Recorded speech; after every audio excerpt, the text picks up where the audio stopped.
Assalamualaikum warahmatullahi wabarakatuh. Maka nama saya Fuzia Putra. Saya akan menjelaskan tentang teori perjanjian masyarakat dan teori kekuatan. Yang pertama, teori perjanjian masyarakat atau kontrak sosial menjelaskan asal-usul negara dan otoritas politik dari perspektif persetujuan individu. Sementara itu, teori kekuatan melihat kekuasaan sebagai elemen sentral dalam pembentuk dan dinamika masyarakat. Teori perjanjian yang pertama itu dari Thomas Hobbes. Mari kita mulai dengan Thomas Hobbes. Hobbes memandang manusia pada dasarnya egois dan hidup dalam keadaan semua melawan semua, atau yang disebut bellum omnium contra omnes.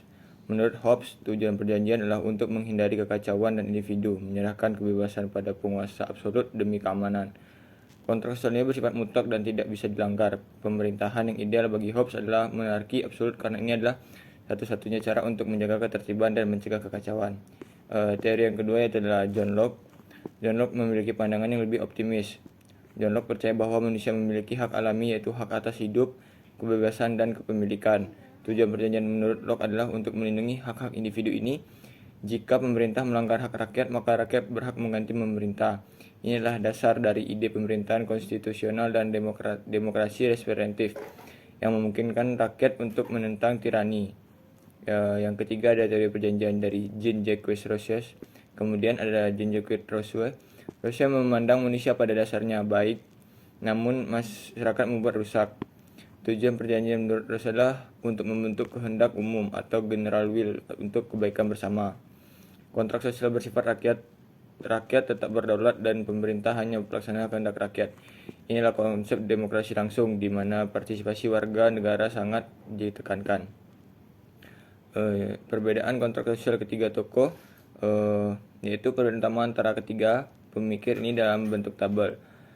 Pandangan manusia, Hobbes melihat manusia sebagai egois dan liar, Locke sebagai rasional dan punya hak alami, Rousseau sebagai baik namun dirusak oleh sosial. Pemerintahan ideal, Hobbes mendukung monarki absolut, Locke mendukung demokrasi konstitusional, dan Rousseau mendukung demokrasi langsung. Tujuan perjanjian dari Hobbes bertujuan untuk keamanan dan ketertiban, John Locke untuk perlindungan hak individu, sedangkan Rousseau untuk kehendak umum dan moral. Hak rakyat, yaitu Hobbes berpendapat rakyat tidak boleh melawan. John Locke menyatakan rakyat boleh melawan jika haknya dilanggar.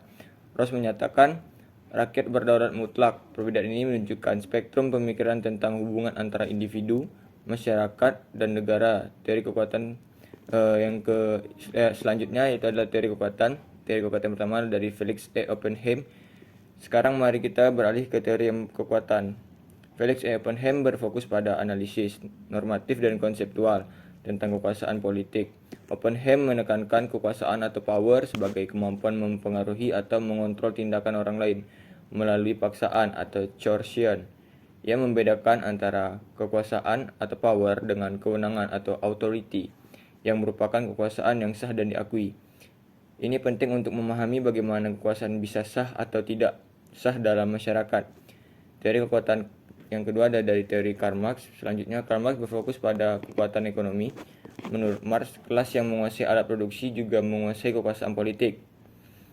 Konflik kelas antara bourgeois atau pemilik modal dan proletariat atau pekerja adalah pusat dari perubahan sosial dan pembentukan struktur masyarakat yang seringkali bersifat patriarki.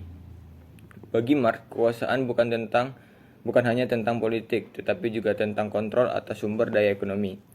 Selanjutnya ada teori kekuatan dari Harold J. Lasky. Harold J. Lasky berfokus pada pluralisme kekuasaan.